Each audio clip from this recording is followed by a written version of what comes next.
Welcome to the Deep Dive. Today we are stepping away from the chaos of modern life and into the Himalayas. We're doing a deep dive into Robin Sharma's classic fable, The Monk Who Sold His Ferrari. It's such a great source for this. We start with this character, Julian Mantle. He's a brilliant, high-powered lawyer. And on the surface, he has it all. I mean, a 7-figure income, a mansion. And that iconic red Ferrari. Prized red Ferrari, exactly. It's the symbol of having made it. Right, but that's the whole paradox, isn't it? Julian had completely conquered his professional world, but his personal life was it was a wreck. He was stressed, deeply unhappy, and, totally lost in his own ambition. It all comes to a head. In the most dramatic way possible. A massive heart attack right in the middle of a packed courtroom. That moment is really the catalyst for everything. It forces you, the listener, to ask, what's the real cost of chasing ambition when you let it completely steamroll your own well-being? Julian's life really shows this modern trap we fall into. We think these external symbols, the money, the car, equal happiness, and the sources make it crystal clear that they're not the same thing at all. So our mission today is pretty straightforward. Julian Mantle goes on this incredible journey, and we're going to distill the powerful principles he learned from the sages of Savannah. It's kind of a shortcut for you to help you find that self-mastery and inner peace, hopefully without the heart attack first. Exactly. The big question is, how do you recover when you're completely burned out and you've built your whole identity on just achievement? If you look at his decline, the heart attack was really just the final straw. He had this emotional fatigue, he'd lost his passion, his marriage had failed. He was estranged from his family, just totally consumed by this need for more prestige, more money. And his inner world was completely bankrupt. That's the perfect way to put it. The heart attack was just the physical proof that the whole system he built for his life it was unsustainable. So his response was pretty radical. He didn't just take a vacation. No, not at all. He quits law, he sells everything. Including the Ferrari. The Ferrari is the first to go. And he takes off on this personal odyssey to India to find some real answers. He just abandons his entire life. That must have been terrifying. Yeah. But the results were, they were profound. He comes back 3 years later and he's a completely different person. The narrator is just shocked. This isn't the anxious, old-looking lawyer he knew. Julian looks youthful, he's full of energy, he's serene. The story wants us to see that when you truly commit to inner work, the transformation can feel almost miraculous. Okay, I have to ask. 3 years. That feels fast. To undo decades of that kind of high-stress, type A personality, is that realistic or is that just the magic of the fable? It's definitely part of the fable. It's meant to give you hope that change can happen quickly. The book's idea is that once you commit fully, like Julian did by getting rid of everything, you remove all the old anchors holding you back, so the change speeds up. It's about the intensity of the focus, not just the time spent. That makes sense. So his journey takes him to this hidden valley in the Himalayas, the nirvana of Savannah. And he meets the sages, and they just radiate this vitality and peace that he's been desperately missing. This is where his values completely flip. A total reversal. He realizes that real success is an inside job. The sages teach him that self-mastery, taking care of yourself first, is the absolute foundation for everything else. You have to tend to your own garden before you can give anything to the world. And all this wisdom is packaged into the Savannan system. It's based on 7 virtues for self-leadership, which Julian is told he has to go back and share. But before he shares a single thing, he teaches his old colleague, John, a lesson with a metaphor. The overflowing cup. The overflowing cup. He just keeps pouring tea into a full cup until it spills everywhere. His point is that your mind is already so full of your own ideas and biases that you can't learn anything new until you're willing to empty it first. It's a prerequisite for any real growth. A great reminder to stay teachable. Okay, let's jump into the first, most fundamental virtue, mastering the mind. The metaphor for this one is the extraordinary garden. This is maybe the most powerful image in the whole book. The idea is simple.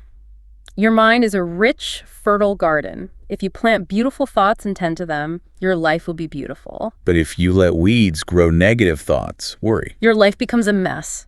The core idea is that the quality of your life is 100% determined by the quality of your thoughts. So we have to become master gardeners of our own minds. But how? What are the actual techniques? The sages give him 4. First, you have to be the guard. You stand at the gate of your mind and you only let the best information in. The sages tell him you cannot afford the luxury of a negative thought, not even one. That sounds almost impossible today. With social media, the news cycle, being a guard seems like a full-time job. It's about discipline, ruthless discipline over what you consume. The second technique is called opposition thinking. Okay, what's that? The second a negative thought enters your mind, you consciously and immediately replace it with an uplifting, positive one. You don't let it take root. So you're actively retraining your mental habits. You are. The third technique is the heart of the rose. This is for building concentration and beating worry. You just sit quietly and focus all of your attention on the center of a single rose. That simple act builds incredible mental focus over time. And the fourth one is the secret of the lake. That's about visualization. Exactly. It's about visualization. You have to see your goals as if they've already happened. Create a clear, vivid mental picture. The mind thinks in images, so by visualizing your success, you start to make it a reality. And through all this, he learns a huge lesson. There are no mistakes, only lessons on the path to self-mastery. So once he's cleared out that mental garden, he can finally see his path forward. Which brings us to the second virtue, living with purpose, or kindling your inner fire. This is all about the concept of dharma. Dharma is your life's purpose, your unique calling. Julian learns that real, lasting fulfillment only comes from finding that purpose and then working towards it. Happiness, he says, comes from the progressive realization of a worthy objective. You need a direction. So for anyone listening who feels a bit lost, how do you find that worthy objective? The book offers the lighthouse principle. Yes, the lighthouse principle. It's about having clear goals that guide you. Like a lighthouse guides a ship in a storm. If you don't know what your target is, you're guaranteed to miss it. And it has to be specific. This is where it gets super practical. Julian lays out a 5-step method for actually attaining your goals. Let's walk through those. Okay, step 1 is having a clear vision, a really detailed mental picture of what you want. Step 2 is positive pressure. Which means accountability, right? Making the goal matter. Exactly. Step 3, attach a timeline. A goal without a deadline is just a dream. Step 4 is crucial. Commit it to paper. Writing your goals down gives them real power. And the final step? Habit formation. You have to practice the new behaviors, the small steps toward your goal, for at least 21 days straight to make them stick. And he also stresses that you have to enjoy the process. It's not about grimly struggling to the finish line. There has to be unbridled exhilaration in the journey itself. Which requires tools. And this leads us to self-leadership, specifically discipline and time mastery. It's rooted in the Japanese idea of kaizen, constant, never-ending improvement. And the mantra here is so powerful. Success on the outside begins with success on the inside. It's a total game changer. You can't achieve anything lasting externally if your internal world is a mess. So let's talk about discipline. A lot of people see it as restrictive. How does Julian frame it? He flips that idea completely. He argues that true freedom actually comes from self-discipline. It lets you choose what's important over what's just urgent or impulsive. He says you build willpower like a steel cable, one thin wire at a time, with small acts of courage every single day. And the daily practice for building that cable is what the sages call the 10 ancient rituals for radiant living. This is the really practical takeaway for daily life. It is. These 10 rituals cover everything. For the mind, you have the ritual of solitude and personal reflection, just quiet time to think. And the ritual of the spoken word, using mantras to guard your mental garden. What about for the body? That's where the ritual of physicality daily exercise comes in. And the ritual of leave nourishment, which is basically a healthy, vegetarian-focused diet. Food is fuel for your spiritual journey. And what about the rituals for daily structure? There's the ritual of early awakening, starting your day with intention, the ritual of abundant knowledge, which just means reading and learning every day, the ritual of music for your mood, and then 2 big ones that cover everything. Congruent character, which means living by your values, and the ritual of simplicity. Simplicity, just cutting out the noise. Cutting out everything that doesn't truly matter. Okay, but those 10 rituals, they sound like they'd take a lot of time. And Julian says time is our most precious commodity. And you have to manage it. He introduces the ancient rule of 20, what we now call the Pareto principle. It's 20? The 80-20 rule. 80% of your results come from just 20% of your activities. Yeah. So the key is to identify that vital 20% and focus all your energy there. But there's a deeper lesson about time, about perspective. Yes, the deathbed mentality. It's not about being morbid. It's about asking yourself, if this was my last day on Earth, would I be doing this? It instantly clarifies what's truly important and forces you to live more fully right now.